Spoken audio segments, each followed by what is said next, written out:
Shalom, selamat pagi Bapak Ibu kekasih dalam Tuhan. Selamat hari Minggu. Kita bersyukur pagi hari ini kita masih diberikan kekuatan, kesehatan oleh Tuhan. Semua karena pemeliharaan Tuhan. Mari kita akan mulai ibadah kita pagi hari ini. Kita siapkan hati kita siapkan diri kita untuk memuji dan menyembah Tuhan. Dan percayalah Tuhan pasti melawat kita. Mari kita berdoa. Bapa di dalam nama Tuhan Yesus Kristus, terima kasih buat penyertaan-Mu, pemeliharaan-Mu dalam hidup kami. Kalau pagi hari ini Tuhan kami bersama-sama untuk memulai ibadah kami percaya Engkau hadir melawat kami. Bapa, nyatalah pribadi-Mu dalam setiap kehidupan kami, pengurapan-Mu atas hamba-hamba-Mu yang akan melayani, worship leader, singer, pemusik, dan hamba-Mu yang akan menyampaikan firman-Mu. Biarlah hikmat daripada Allah Bapa di surga turun atas mereka. Terima kasih Tuhan, lawatan-Mu juga buat umat-Mu, mereka yang menyaksikan ibadah online ini, biarlah Tuhan melawat kehidupan mereka. Ada jamahan Tuhan, ada jawaban dalam setiap kehidupan mereka. Terpujilah Engkau Bapa, dikuduskanlah nama-Mu, datanglah kerajaan-Mu, jadilah kehendak-Mu di bumi seperti di surga. Kami akan menyaksikan karya-karya Tuhan nyata dalam hidup kami.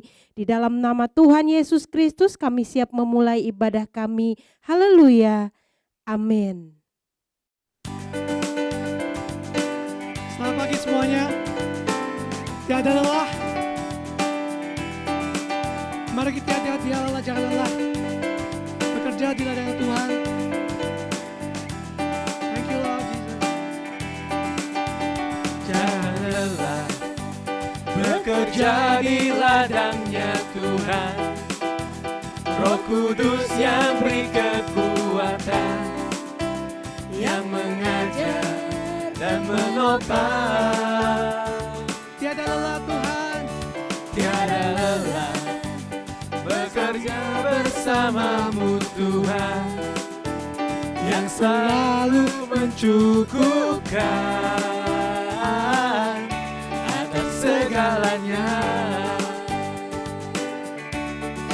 Ratakan tanah bergelombang, timbunlah tanah yang berlubang,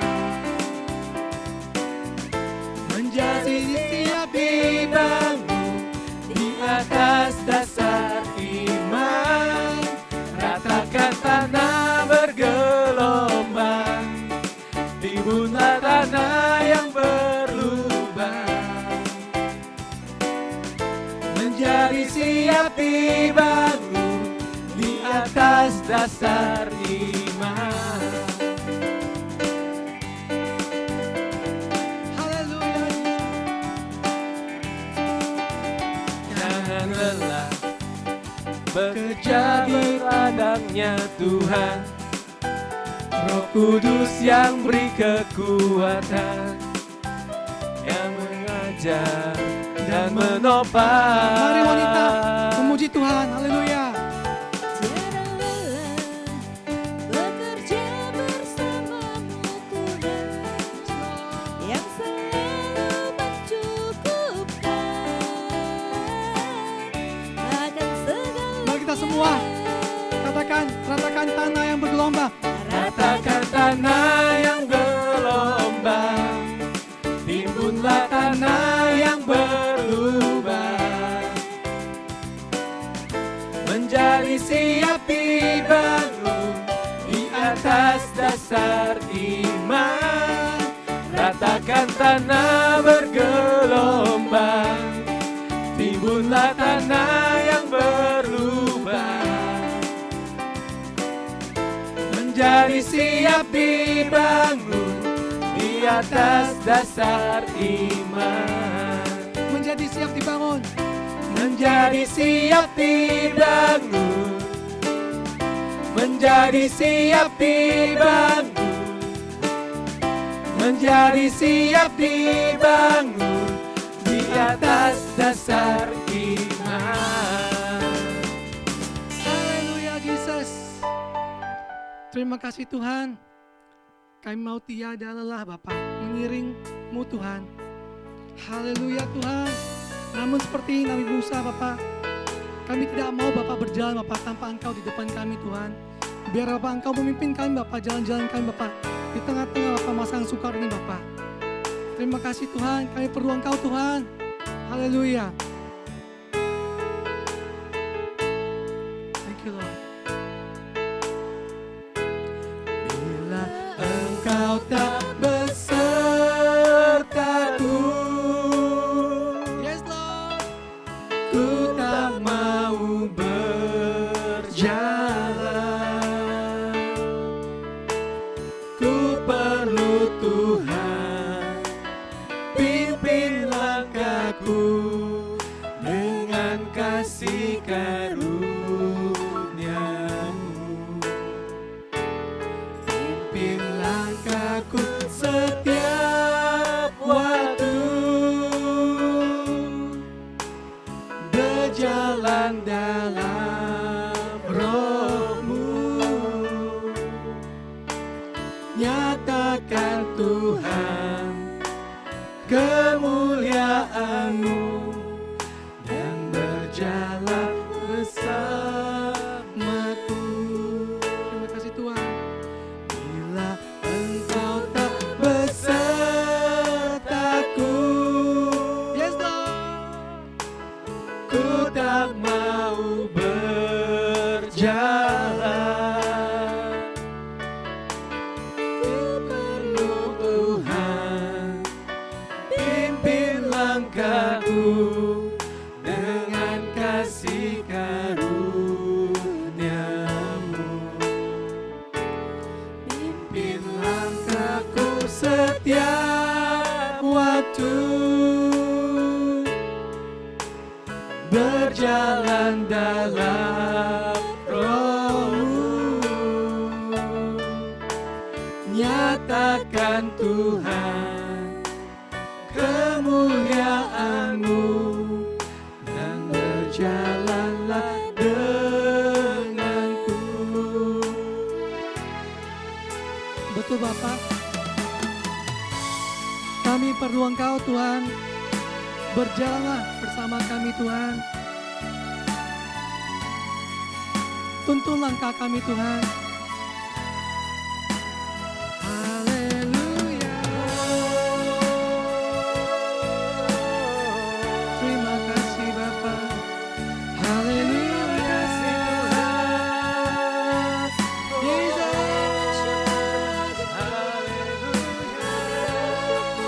Terima kasih Bapa.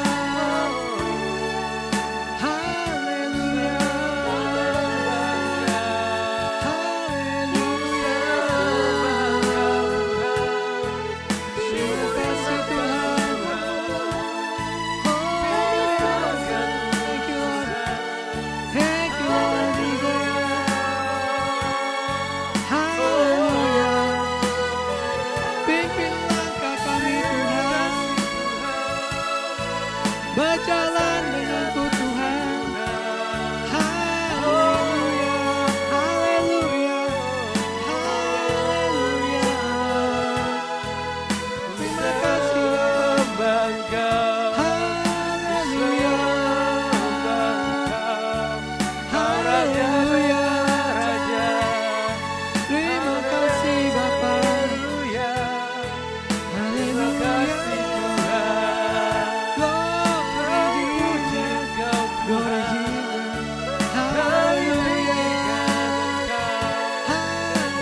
dibangkitkan, Dia telah mati, dibangkitkan.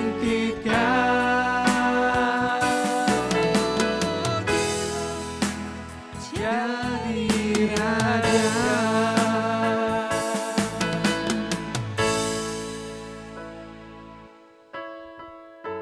Betul Bapak, Engkau Raja di atas segala raja Bapak. Pagi ini Bapak, kami datang ke hadirat Bapak. Menyiapkan diri kami Bapak untuk mendengar Bapak apa yang menjadi isi hati Bapak. Pakai bibir hamba-Mu yang akan menyatakan isi hati Bapak. Kuduskan Bapak. Dan bagi hati kami Bapak, biar Bapak Engkau bajak Bapak hati kami Bapak, sehingga Bapak firman-Mu tertanam dan kami menjadi pelaku firman Bapak. Di dalam nama Yesus Bapak. Mari yang percaya katakan amin. Amin. Thank you Lord. Shalom Bapak Ibu Saudara, apa kabar? Pasti Bapak Ibu Saudara ada dalam pemeliharaan dan perlindungan Tuhan. Saya tetap percaya Bapak Ibu Saudara semuanya sehat. Dan hari ini kita kembali beribadah bersama-sama dalam ibadah raya online. Bapak Ibu Saudara, saya akan memulai sebuah cerita di mana ketika sebelum pandemi saya itu hendak berolahraga. Jadi saya ambil sepatu olahraga saya dan ketika saya pakai saya menyadari bahwa sepatu saya itu sudah robek, bolong di depan. Saya sih tidak terlalu khawatir karena hampir setiap hari tukang sol sepatu selalu lewat di depan rumah saya, saudara.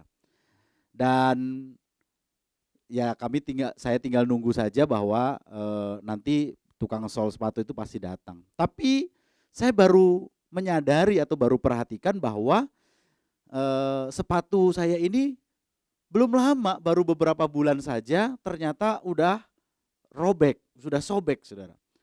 Dan rupanya bukan hanya sepatu yang ini, saya hampir membeli sepatu ya, terus kemudian beberapa bulan kemudian pasti robek dan harus di-sol, saudara. Berbeda sih dengan sepatu teman saya. Sepatu teman saya itu dia udah lama sekali, udah 15 tahun. Warnanya ya begitu, dipakai, sering dicuci, sering kebasahan, kotor, tetapi nggak pernah robek dan nggak pernah di-sol, saudara. Nah, saya perhatikan ternyata sepatu saya ini sepatu yang kualitasnya jelek, sepatu yang kualitasnya tidak baik, saudara. Jadi berbeda dengan sepatu yang dimiliki oleh teman saya. Bapak Ibu Saudara, saya akan berbicara tentang manusia. Kadang-kadang manusia itu juga ada yang kualitasnya baik, tapi ada juga yang kualitasnya tidak baik. Manusia yang kualitasnya tidak baik, biasanya dia gampang terluka, cepat tersinggung, ngomel, bahkan hanya untuk perkara-perkara yang kecil. Misalnya mengenai makanan, masalah enak dan gak enak dia bisa marah, dia bisa ngomel, dia bisa bersungut-sungut.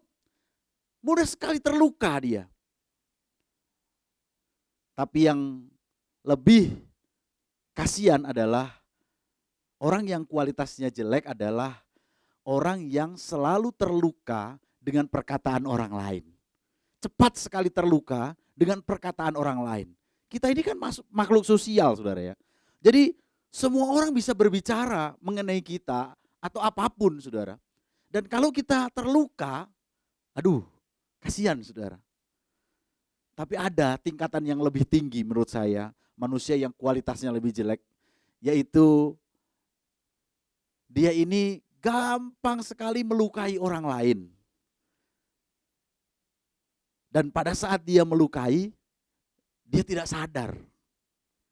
Misalnya, dia bertamu ke rumah seseorang, kemudian tuan rumah itu menyediakan suguhan entah makanan atau minuman, dan ketika dia mencicipi makanan itu, dia mulai mencibir. Ah, makan apaan ini? Nggak enak, dan lain sebagainya. Saudara, manusia yang kualitasnya jelek ini, saudara ya, kurang baik ini sangat mengganggu, saudara ya. Tapi ada juga yang manusia kualitasnya baik, kualitasnya bagus, saudara.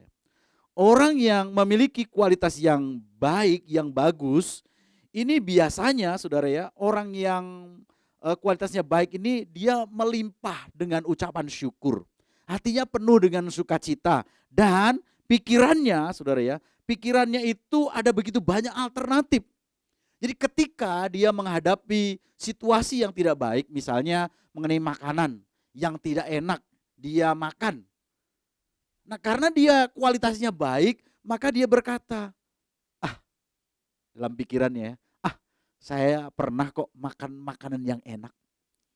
Atau ketika dia menghadapi situasi di mana dia nggak punya uang, nggak ada ekonominya terganggu, dia tidak terlalu pusing, dia tidak terlalu bermasalah. Kenapa? Karena pikirannya banyak alternatif.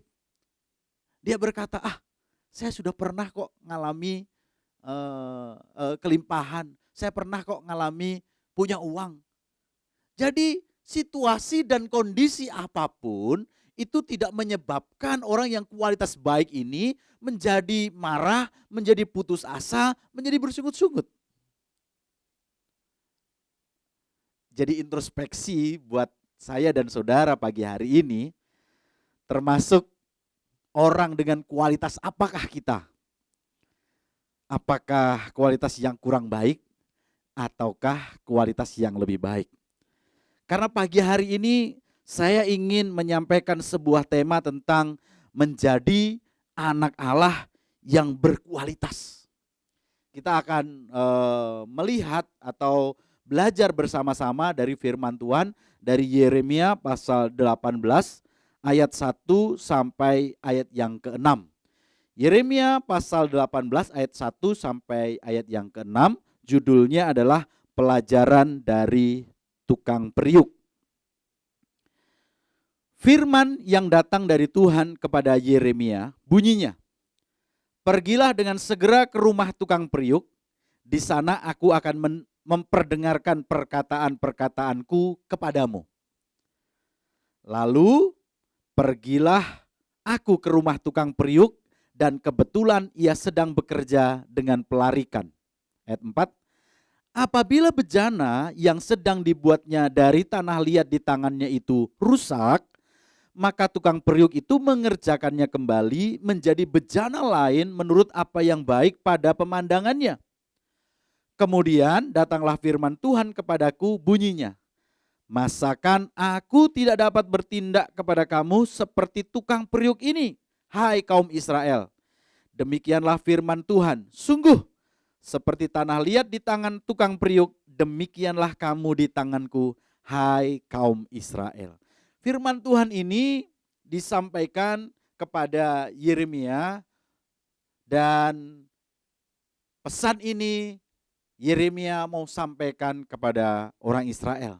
Dan kita tahu bahwa orang Israel rohani itu adalah saya dan saudara. Jadi kita bisa belajar bahwa tukang periuk itu adalah Allah sendiri dan tanah liat itu adalah kita. Semua setuju ya? Tukang periuk adalah Allah dan tanah liat itu adalah kita. Setiap kita adalah tanah liat yang sedang dibentuk oleh Allah. Siapa yang setuju bahwa kita saat ini sedang dibentuk oleh Tuhan? Boleh angkat tangannya? Oke, sekarang turunkan tangannya. Dan saya mau tanya yang kedua, siapa yang merasa saudara sudah selesai dibentuk oleh Tuhan? Ada yang sudah merasa sudah selesai? Oh, pasti nggak ada ya. Kita semua belum selesai, atau kita semua sedang diproses, dibentuk oleh Tuhan. Dan dikatakan ayat yang keempat, kita akan fokus saja kepada ayat yang keempat. Apabila bejana yang sedang dibuatnya dari tanah liat di tangannya itu rusak, Itu berarti begini, ternyata dalam proses pembentukan tanah liat itu bisa berpotensi rusak. Jadi pada saat tukang periuk itu membentuk, pada saat tukang periuk itu memproses tanah liat itu bisa saja berpotensi rusak. Nah, kata rusak, bahasa yang dipakai, bahasa aslinya adalah sakat. Yang artinya tidak murni, tidak jujur, jahat, kotor, dan busuk, saudara. Nah, dalam proses pembentukan tanah liat itu bisa saja rusak. Kita bisa saja udah nggak murni lagi. Ke gereja sih ke gereja, pelayanan sih pelayanan. Tetapi ada motivasi lain, hatinya udah nggak murni lagi. Bisa saja, saudara. Sakat juga berarti tidak jujur. Makanya Tuhan berkata kepada orang Israel, engkau sudah berbohong. Orang Israel bertanya, dengan cara apa? Bagaimana kami berbohong? Lalu Tuhan berkata, dengan cara engkau tidak mengembalikan apa yang menjadi milik Tuhan. Tentang persembahan persepuluhan. Gak jujur lagi. Ke gerejanya rajin tapi gak jujur. Masih suka menipu, saudara. Rusak atau sakat juga berarti kotor, busuk, saudara. Jangan sampai kita di luar itu keren, hebat, bagus, tetapi hati dan pikiran kita busuk, saudara. Nah, kalau kita melihat semua ini, kalau ini kita ini manusia, saya yakin semua yang kotor, semua yang busuk, semua yang jahat, kalau itu manusia pasti udah dibuang, saudara. Kalau saudara punya panci, terutama ibu-ibu ya, pancinya udah bolong, udah rusak, apalagi di zaman sekarang, pasti lebih baik dibuang. Karena beli baru lebih murah. Kalau zaman dulu masih ada patri dan lain sebagainya, tapi sekarang udah susah ditemukan. Jadi kalau ada yang buruk-buruk, yang jelek-jelek pasti udah dibuang, diganti yang baru. Tetapi kebenarannya hari ini, Tuhan tidak pernah membuang kita. Maka tukang periuk itu mengerjakannya kembali menjadi bejana lain. Jadi Allah gak pernah membuang ketika motivasi kita gak murni, udah rusak. Ketika kita nggak jujur, ketika kita suka masih menipu, ketika kita jahat, kita melakukan perbuatan-perbuatan yang tercela, kita kotor, kita busuk dan bau, saudara ya. Allah nggak pernah buang kita. Allah menerima kita dan membentuk kita menjadi bejana yang lain. Saudara, saya pelajari lagi. Kata mengerjakannya kembali, mengerjakan itu bahasa aslinya adalah asah. Asah itu mempunyai dua pengertian. Yang pertama mengeksekusi atau mengamputasi, dan yang kedua adalah menempa. Jadi Allah memproses kita, Allah membentuk kita, Allah mengerjakan tanah liat itu dengan cara mengeksekusi atau mengamputasi. Katakan eksekusi. Katakan amputasi. Loh, apanya yang diamputasi? Apanya yang dieksekusi? Saudara, saya yakin yang diamputasi dan yang dieksekusi bukanlah orangnya. Bukan, saudara. Tetapi perbuatannya. Perbuatan apa? Perbuatan yang tadi. Perbuatan yang rusak. Yang sudah tidak murni, yang tidak jujur, yang jahat, yang kotor, yang busuk. Itu dibuang, diamputasi, itu dieksekusi, saudara, oleh Tuhan. Karena kita percaya bahwa Allah itu mengasihi saya dan Allah mengasihi saudara orang yang berdosa, tetapi Allah membenci dosa saya dan Allah membenci dosa saudara. Jadi Allah mengasihi orang berdosa tetapi membenci dosanya. Pribadinya tetap dikasihi oleh Allah. Jadi yang dieksekusi adalah perbuatannya, saudara. Saya kasih contoh misalnya ketika kita terutama orang tua yang punya anak kecil, ketika kita hendak bepergian dan anak kita masih bayi, biasanya anak bayi itu kita kasih popok atau pampers, saudara ya.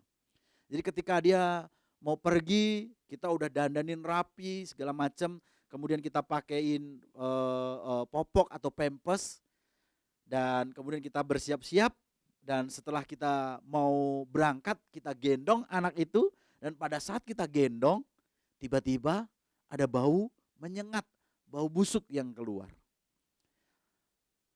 Tentu saja anak itu kita harus turunkan lagi dan kemudian kita bersihkan popok atau pampasnya itu, kita bersihkan BAB-nya dan kemudian kita rapikan lagi, kita bersihkan.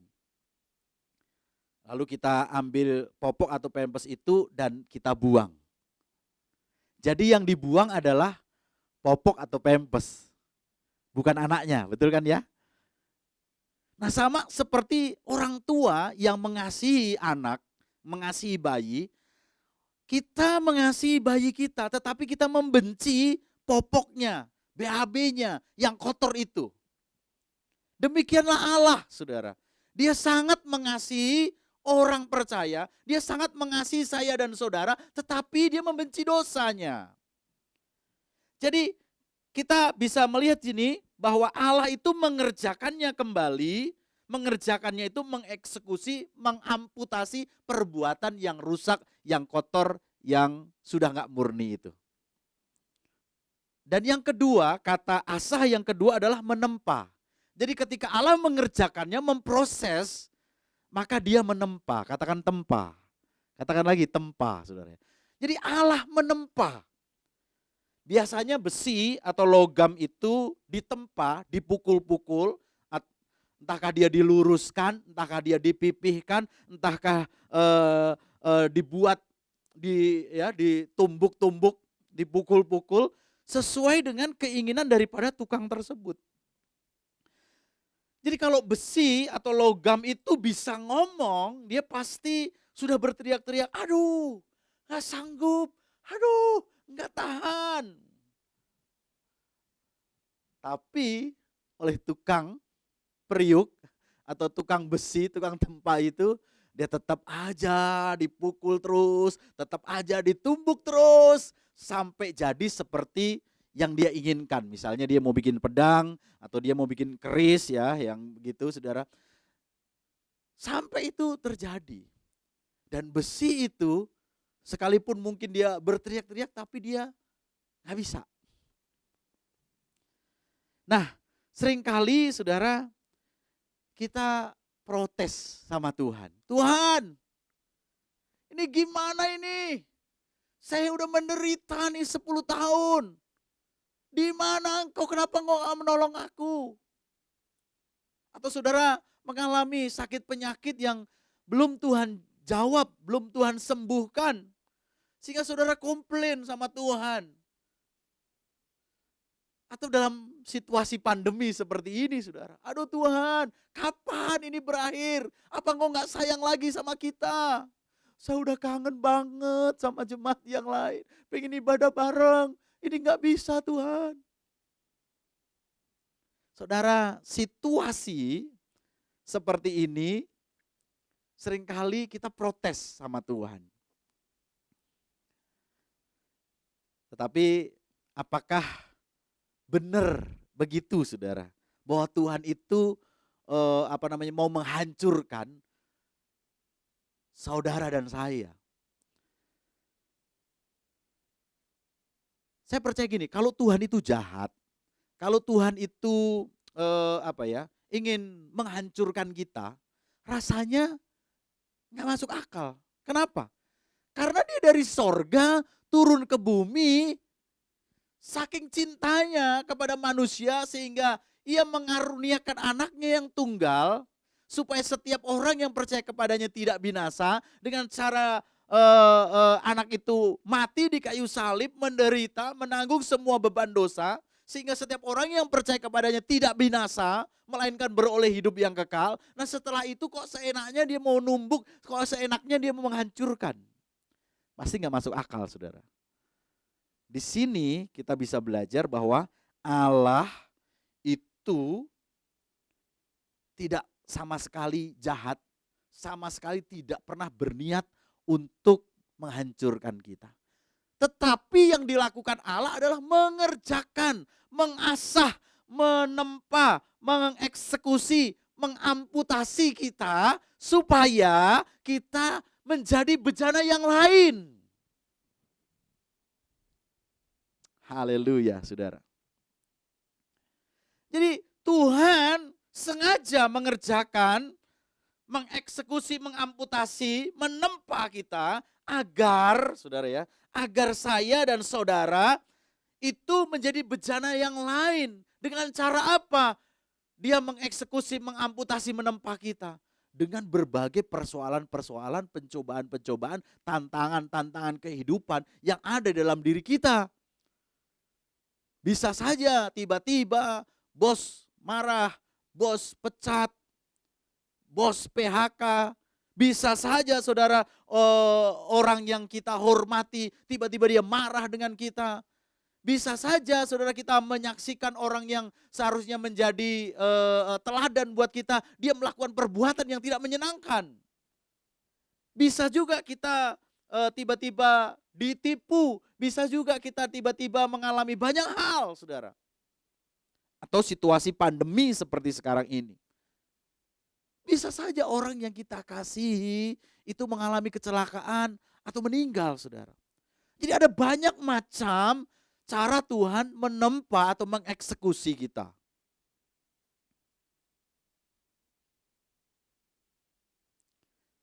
Tapi kebenarannya saya mau beritahu sama saudara, ayat 4 belum berakhir.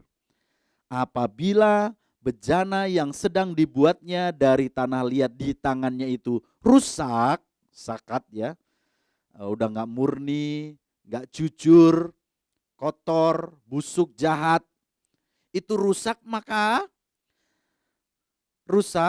tukang periuk itu mengerjakannya kembali menjadi bejana lain menurut apa yang baik pada pemandangannya. Nah saudara, ini penting loh saudara. Jadi Allah itu mengerjakan menjadi bejana yang lain, menurut apa yang baik pada pemandangannya. Nah, kata baik berasal dari kata yasar. Yasar itu artinya lurus, benar, jujur, dan adil. Pada pemandangan Tuhan, artinya pada pertimbangan Tuhan. Jadi ujung dari proses, ujung dari pembentukan, ujung daripada eksekusi, amputasi dan tempa, ujung-ujungnya adalah supaya baik. Baik itu apa? Baik itu supaya kita jadi orang yang lurus, jadi orang yang benar, jadi orang yang jujur, dan jadi orang yang adil. Haleluya, saudara. Ini luar biasa sekali, saudara. Jadi bisa saja dalam situasi ini, pandemi ini, kita mulai sudah dari Maret ya saudara ya, Maret, April, Mei, Juni, Juli, Agustus, saya tidak tahu. September, apakah masih tetap seperti ini atau tidak? Saya tidak tahu. Mungkin sebagian dari saudara atau banyak orang, aduh udah gak tahan lagi, udah gak sanggup lagi. Saudara gak tahan, saudara gak sanggup, itu ada di pemandanganmu. Menurut pertimbangan saudara. Tapi menurut pemandangan Tuhan atau pertimbangan Tuhan, belum tentu. Bisa berbeda. Jadi apa sebetulnya tujuan pembentukan Tuhan? Jelas tujuan pembentukan Tuhan, eksekusi, amputasi dan tempa itu supaya kita menjadi orang yang baik, orang yang benar, yang lurus, orang yang murni, saudara ya, orang yang adil, saudara. Jadi itu semua dikerjakan oleh Tuhan karena ujung-ujungnya satu. Supaya orang bisa lihat kemuliaan Kristus terjadi di dalam diri saya dan saudara. Ujung dari peristiwa hal yang tidak menyenangkan itu semuanya adalah Kristus dimuliakan di dalam diri saya dan saudara. Haleluya. Jadi Allah membentuk kita, menciptakan kita menjadi manusia yang berkualitas. Menjadi manusia yang bermutu, saudara. Allah nggak pernah menciptakan kita dengan mutu yang jelek. Allah mau menciptakan kita menjadi orang yang berkualitas baik. Oleh sebab itu, manusia pertama kali ditempatkan di Taman Eden, saudara. Eden sendiri berarti tempat di mana kehadiran Allah. Jadi Allah mau manusia itu hidupnya serupa dan segambar dengan Allah. Kualitasnya ya seperti Allah. Dan hari ini lewat situasi pandemi yang seperti ini, bagaimana sikap kita? Apakah kita menjadi orang yang berkualitas? Dan Allah mau saya dan saudara menjadi orang-orang yang berkualitas. Sekarang saudara ibadah online. Ketika saudara ibadah online, saudara menyaksikan di rumah, apakah saudara menyaksikan dengan sungguh-sungguh? Apakah saudara memberikan hati dengan sungguh-sungguh?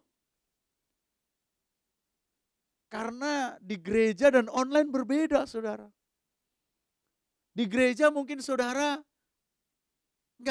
nggak berani melakukan, tapi di rumah saudara bisa aja sambil makan. Saudara ibadah bisa saja saudara sambil tiduran. Saudara bisa saja sambil melakukan hal yang lain-lain. Karena ibadah online, saudara. Hari ini kebenarannya, ayo kita menjadi orang yang berkualitas.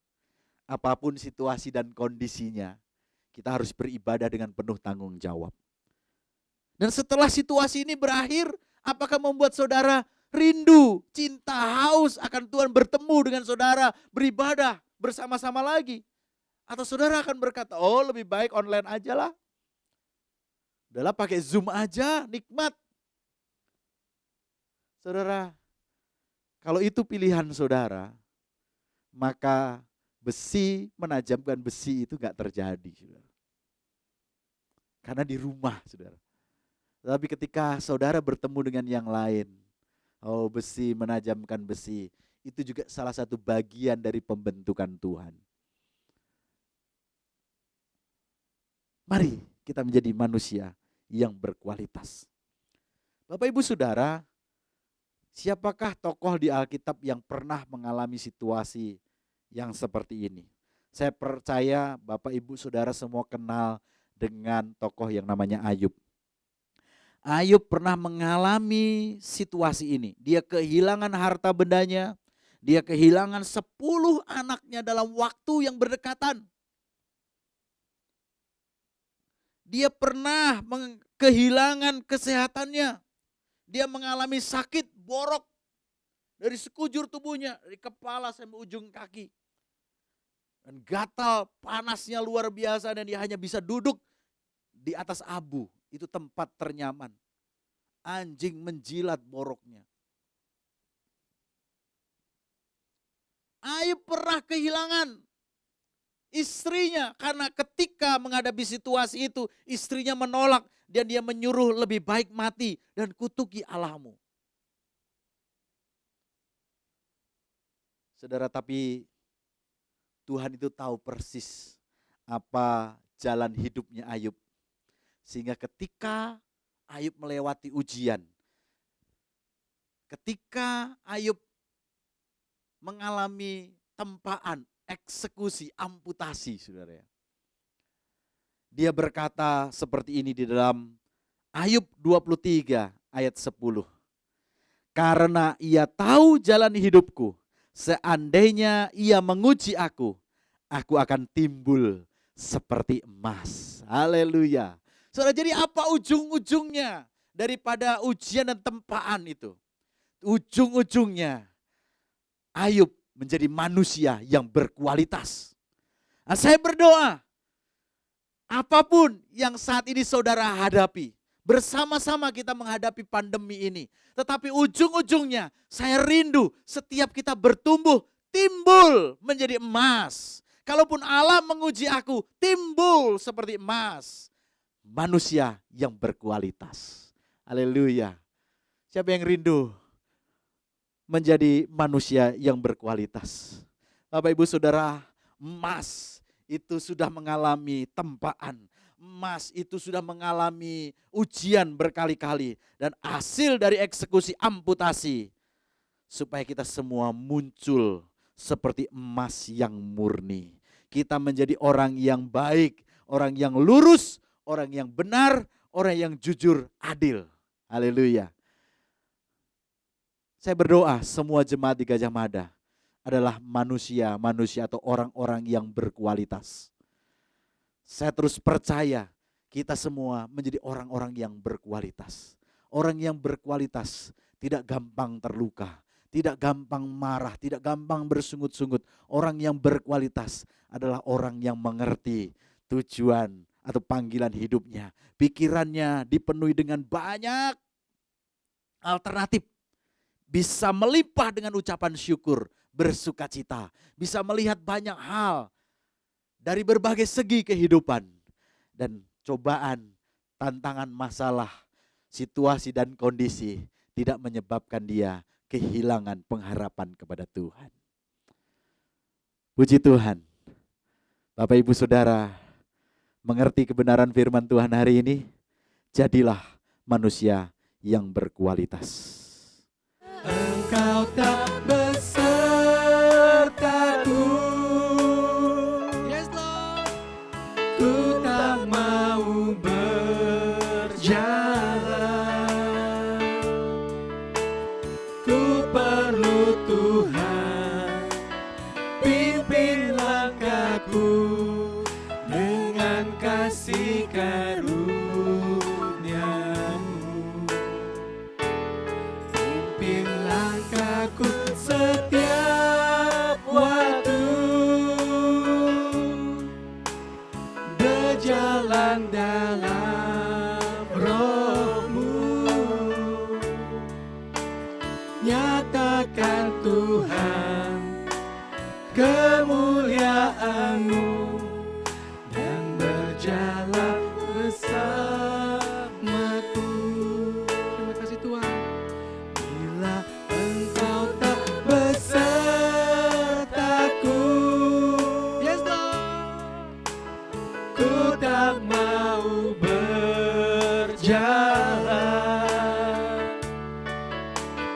Ku perlu Tuhan, pimpin langkahku dengan kasih karunia-Mu. Pimpin langkahku setiap waktu,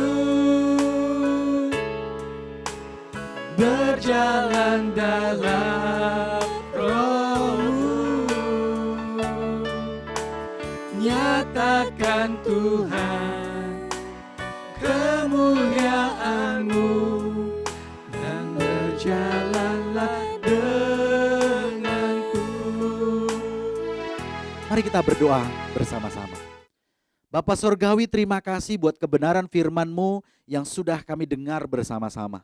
Kami percaya Tuhan, sebagaimana Tuhan menempatkan manusia yang pertama itu di Taman Eden, supaya mereka hidup menjadi manusia yang berkualitas, serupa dan segambar dengan Allah. Demikianlah Tuhan, kami menyadari hari ini semua kami jemaat di Gajah Mada menjadi pribadi-pribadi, menjadi orang-orang yang berkualitas.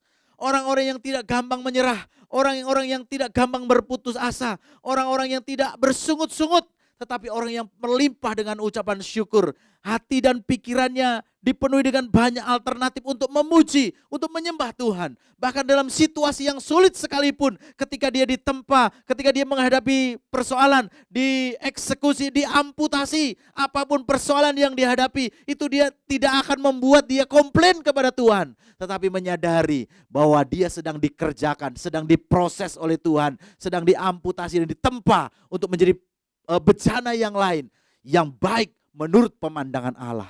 Dan kami percaya Tuhan, Engkau menolong kami. Terima kasih Tuhan, pengurapan-Mu atas kami. Terima kasih kami mohon, urapan Roh Kudus turun bagi setiap jemaat Tuhan, dimanapun mereka berada, baik di rumah yang mendengarkan ibadah ini secara online. Kami berdoa di dalam nama Yesus, Tuhan mengurapi, memberkati kami semua. Terima kasih Tuhan. Kami persembahkan doa kami hanya kepada Tuhan Yesus, Allah yang hidup. Terima kasih Roh Kudus untuk penyertaan-Mu. Kami berdoa dan bersyukur. Haleluya. Amin. Haleluya, haleluya. Bapak Ibu, saudara diberkati dengan ibadah online kita hari ini. Berkati dengan firman Tuhan yang luar biasa, pujian penyembahan yang mengundang hadirat Allah atas kita. Baik Bapak Ibu, sebelum kita tutup dengan doa berkat, ada satu hal yang ingin kami sampaikan kepada Bapak Ibu dan saudara-saudara, bahwa sudah 3 bulan lebih, hampir 4 bulan bahkan kita ibadah online. Dan saat ini pemerintah memang sudah mengizinkan gereja untuk beribadah, dan sudah ada beberapa gereja yang mulai beribadah dari minggu yang lalu Bapak Ibu. Tetapi beberapa pertimbangan yang kami diskusikan dengan tim pengembalaan, dengan teman-teman, bahwa Gajah Mada, GPKD Gajah Mada belum memutuskan untuk ibadah langsung Bapak Ibu. Ada beberapa pertimbangannya bahwa kita ibadahnya adalah bersama-sama di gedung Gajah Mada Tower ini, di mana liftnya saat ini dibatasi hanya 6 orang setiap lift. Dan kita bisa bayangkan berapa lama kita baru bisa masuk dalam lift dan sampai ke ruang lantai 14. Dan sementara itu sambil menunggu lift, tentu kita ada di dalam suatu kerumunan yang sebenarnya harus kita hindari. Kemudian juga Bapak Ibu, belum yang harus membawa kendaraan, harus parkir di gedung parkir dan harus melewati mall. Nah, ini juga salah satu pertimbangan. Kemudian juga komposisi jemaat GPKD Gajah Mada, kalau anak-anak belum beribadah, youth juga belum beribadah, sementara orang tua juga dianjurkan tidak beribadah, maka kemungkinannya kalau kita ibadah langsung juga hanya sedikit sekali keluarga yang bisa ibadah. Berdasarkan pertimbangan itu, kita belum menetapkan kapan Gajah Mada, kapan GPKD Gajah Mada beribadah langsung. Tapi nanti pada saatnya kami akan beritahu lanjut pada Bapak Ibu saudara-saudara yang dikasihi Tuhan Yesus Kristus. Bagi Bapak Ibu Saudara yang membutuhkan dukungan doa atau pelayanan pribadi, dapat langsung menghubungi tim penggembalaan yang ada, yaitu Bapak Dedi, Bapak Tulus, Bapak Marsudi, Ibu Meti, dan saya sendiri. Persembahan persepuluhan dapat ditransfer ke rekening BCA atas nama Gereja Pantai Costa Karismatika di nomor 703 0303 002. Dan persembahan khusus, persembahan mingguan, serta persembahan ucapan syukur dapat ditransfer ke rekening BCA atas nama Rini Cahyadi dengan nomor 093 1388 036. Saya mengundang Bapak Ibu Saudara untuk bertumbuh bersama dalam firman dan doa melalui Friday Night Gathering, di mana kita bisa bertumbuh bersama, saling membangun bersama.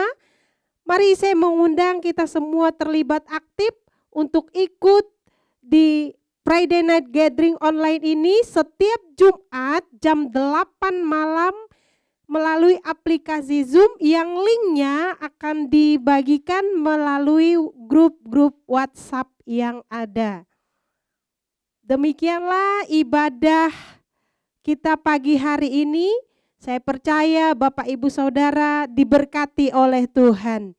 Mari kita bangkit berdiri bersama-sama, kita akan terima doa berkat dan sampai jumpa di ibadah kita minggu depan. Nah, mari kita akan akhiri ibadah kita hari ini. Buka tangan Bapak Ibu Saudara, kita terima doa berkat daripada Allah Bapa. Haleluya Tuhan Yesus. Terpujilah nama Tuhan Yesus, Allah Bapa, Allah Putra, Allah Roh Kudus, yang telah menyertai dan memimpin ibadah kami hari ini, yang telah menyatukan hati kami, pikiran kami, iman percaya kami dengan hadirat-Mu yang Kau curahkan bagi kami semua Tuhan Yesus. Terima kasih buat kebersamaan Tuhan. Bersama Engkau kami menikmati hadirat-Mu Tuhan Yesus. Terima kasih Tuhan Yesus buat segala campur tangan-Mu dalam kehidupan kami. Hari-hari yang kami lalui adalah hari-hari yang indah bersama Yesus Kristus. Dan kami percaya hari-hari yang akan kami jalani esok juga adalah hari-hari yang indah di dalam kasih Kristus Tuhan. Terima kasih Bapak, kami akan mengakhiri ibadah kami hari ini. Kami percaya Tuhan, walaupun kami ibadah secara online, kami tetap menerima berkat daripada Allah Bapa. Berkat untuk keluarga kami, menjadikan kami keluarga yang sejahtera, keluarga yang harmonis, keluarga yang bahagia.